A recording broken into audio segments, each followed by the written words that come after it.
पहली कहानी, मन का मोह।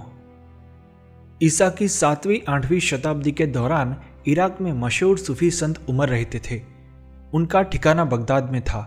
उनके पास रोज बड़ी संख्या में लोग उनसे मिलने आया करते थे। संत उमर सभी से प्रेम पूर्वक मिलते और सबका स्वागत सत्कार करते थे। एक बार एक दरवेश उनके पास पहुंचा। दरवेश का मतलब इस्लाम धर्म के त्यागी फकीरों का एक संप्रदाय। जैसे बौद्ध में भिक्षुक सन्यासी होते हैं वैसे। तो उस दरवेश ने देखा कि संत उमर कहने को तो एक फकीर हैं, लेकिन वे जिस आसन पर बैठे हैं वह सोने का बना हुआ है। चारों तरफ इत्र की सुगंध ही सुगंध फैली है। जरी के पर्दे टंगे हुए हैं और सेवा के लिए नौकर चाकर खड़े हैं। कुल मिलाकर हर तरफ विलास और वैभव का साम्राज्य है। ये सब देखकर दरवेश को बहुत आश्चर्य हुआ कि सूफी फकीर तो पूर्ण भोग विलास में जी रहा है। उसने सुना था कि फकीरों को तो गरीब और तपस्या में रहना चाहिए। फकीर का तो सीधा सा अर्थ है कि जगह जगह भटकने वाला गरीब साधक। पर यह कैसा फकीर है? यह तो आश्रम से ज्यादा महल जैसा दिखता है। दरवेश के स्वागत में सूफी फकीर ने 32 व्यंजन पेश किए। भर पेट भोजन करने के बाद सूफी फकीर ने कहा, कुछ दिनों के लिए आप अतिथि के रूप में यहाँ आराम करें और जी भरकर आनंद ले। दरवेश को सूफी की बात झंझ गई। उसने मन बना लिया कि वह अगली सुबह यहाँ से चला जाएगा। जब शाम हुई तो डिनर में स्वादिष्ट भोजन परोसा गया। आकर्षक भोजन देखकर दरवेश का धैर्य टूट गया। उसने भर पेट भोजन का आनंद लिया।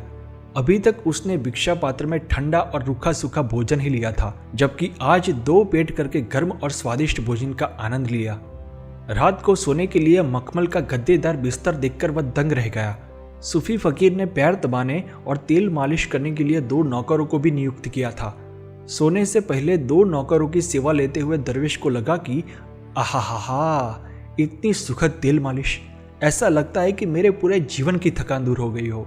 जब वह सोने के लिए मखमल के बिस्तर पर लेटा तो उसने सोचा, आज मैंने इस भोग विलास का जी भरकर आनंद लिया है, लेकिन क्या मैं इस सुख का आनंद लेने के बाद किसी पेड़ के नीचे सो पाऊंगा या रूखी सूखी रोटी को फिर से मुंह में रख पाऊंगा?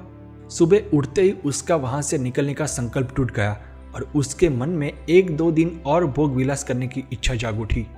दरवेश वहां 1 दिन नहीं, 2 दिन नहीं, पर पूरे 7 दिन तक रहा। उसने खुद से कहा, बस अब मुझे यहां अधिक समय नहीं रुकना चाहिए।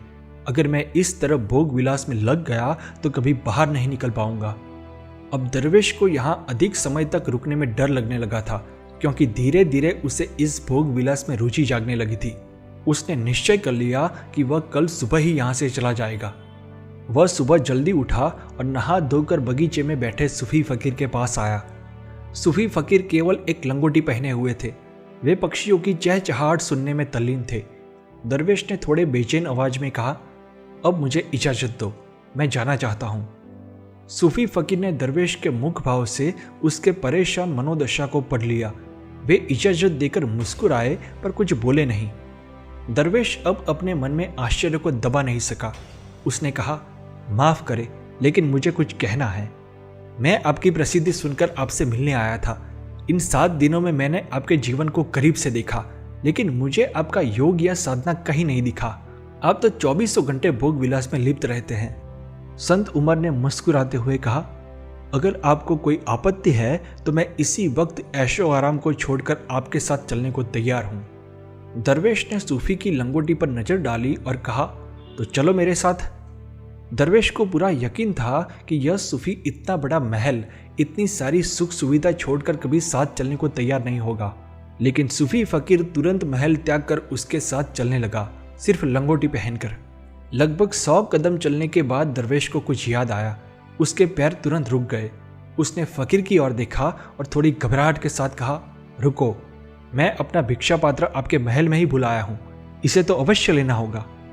बस इतनी सी बात है। उमर ने हल्के से मुस्कुराते हुए कहा, मैंने आपकी एक आवाज पर करोड़ों का वैभव पल भर में त्याग दिया, लेकिन आप अपने मन से एक भिक्षा पात्र का मोह भी नहीं त्याग सके। यह मोह ही सभी दुखों की जड़ है। जब तक मन के भिक्षा पात्र में मोह चिपका रहता है, तब तक वैराग्य की भावना जागृत करना कठिन है, सत्य की प्राप्ति मुश्किल है। संत फकीर के सार गर्भित शब्द सुनकर दरवेश का चेहरा शर्म से झुक गया। उन्होंने उमर से माफी मांगी और अपने रास्ते चले गए। दोस्तों, सूफी फकीर उस दरवेश को यह याद दिला रहा था कि सवाल क्या पकड़ा है यह नहीं है, सवाल तो पकड़ने का है। बंधने के लिए कोई महल ही थोड़ी चाहिए। कुछ भी हो तो इंसान का मन बंध सकता है, आसक्त हो सकता है, अगर कला ना आती हो। और अगर कला आती हो तो फिर महल में रहकर भी निर्मोही रह सकते हैं। राजा जनक की तरह वैदेही, कीचड़ में खिले कमल की तरह कमलवत। दूसरी कहानी, जलता घर। एक घर में आग लग गई। देखते ही देखते वह आग की लपटों से घिर गया। जीवन भर की जमा पूंजी से अपने सपनों का घर बनाने वाला मकान मालिक सिर पर हाथ रखकर रो रहा था। आसपास के लोग इकट्ठा हो गए, लेकिन कोई कुछ नहीं कर सका। हर कोई मकान मालिक को ढांढस बंधा रहा था, लेकिन अपनी जिंदगी तबाह होते हुए देखकर उनका रोना बढ़ता ही जा रहा था। इतने में उसका बेटा दौड़ता हुआ आया और कहने लगा, पिताजी मत रोइए, वह घर अब हमारा नहीं है। कल आप जब बाहर थे तो अच्छी ऑफर आने पर हमने मकान बेच दिया था। यह जलता हुआ घर अब खरीदार का है। अब ये उसकी चिंता है, हमारी नहीं। यह सुनकर पिता को बड़ी खुशी हुई। रोना अपने आप बंद हो गया। अब वो जलते घर का मालिक मिटकर दर्शक बन गया। मेरा घर का मोह छूटते ही पल भर में सारा दुख गायब हो गया।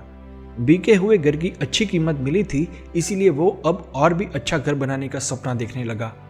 उस समय उसके दूसरे बेटे ने आकर कहा, पिताजी, भाई की बात सच है कि हमने कल घर का सौदा किया था, लेकिन खरीदार ने अभी तक पैसे नहीं दिए हैं और इसीलिए दस्तावेज पर हस्ताक्षर भी नहीं किए गए हैं। यह जल रहा घर अभी तो हमारा ही घर है। यह सुनकर पिता फिर गहरे सदमे में चले गए। छाती जोर जोर से पीटने लगे, आंखों से आंसू बहने लगे। वही घर, वही आग, वही व्यक्ति, लेकिन बदलते भाव के साथ पल में खुशी, पल में दुख। दोस्तों, दुख का मूल कारण मोह है, आसक्ति है। किसी व्यक्ति या वस्तु से प्रेम या लगाव दुख पैदा करता है।